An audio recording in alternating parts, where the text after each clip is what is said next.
Happy Friday, Earlhamites. Welcome to the Earlham Weekly update on this historic election week in the United States. First, I want to recognize the stress and worry that many of us have experienced during this election season.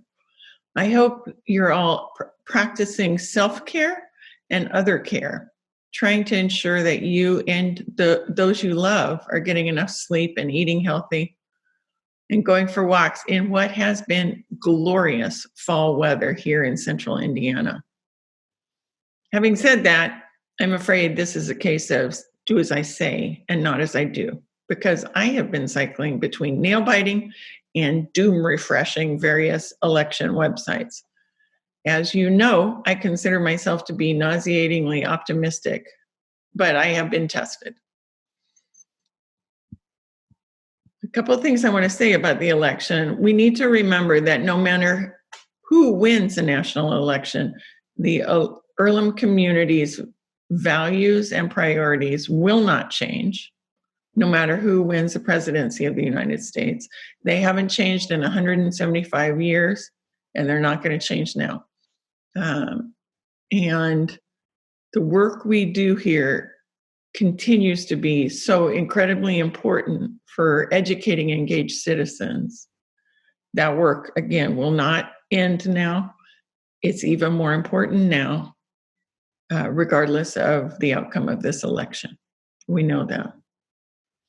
I want to tell you a couple things about what's happening on campus. Both public safety and our crisis management team have developed plans for dealing with potential civil disruptions on or near campus.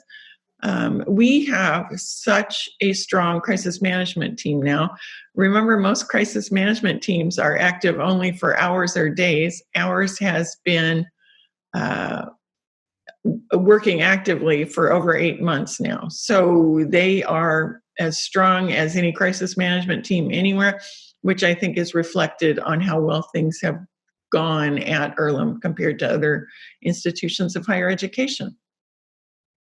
Various offices and groups on campus are sponsoring events and resources this week in light of the election, and you can find that full list on our website at earlham.edu. Let me also say a little bit about COVID, which continues regardless of any kind of election.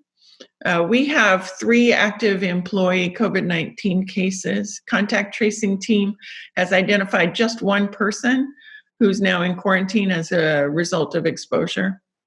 We have no active student cases, which is incredible when you look at what's going on around us. So I think we have done a fantastic job of creating a bubble around the institution. We do have 1 student quarantining due to travel, and another student is quarantining due to exposure to a positive case.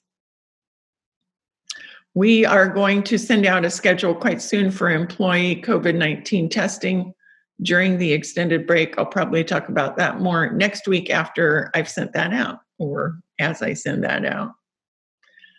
Let me tell you a couple of neat things. Andy Moore, one of our geology professors, and his students. Andy was selected for a National Science Foundation funded initiative to train the future environmental geology workforce. So that'll have a big impact on Andy and Andy's students and generations more of Earlham geologists. An incredibly strong department here. Probably one of the strongest I've ever worked with. So there's a story about Andy's grant on our website.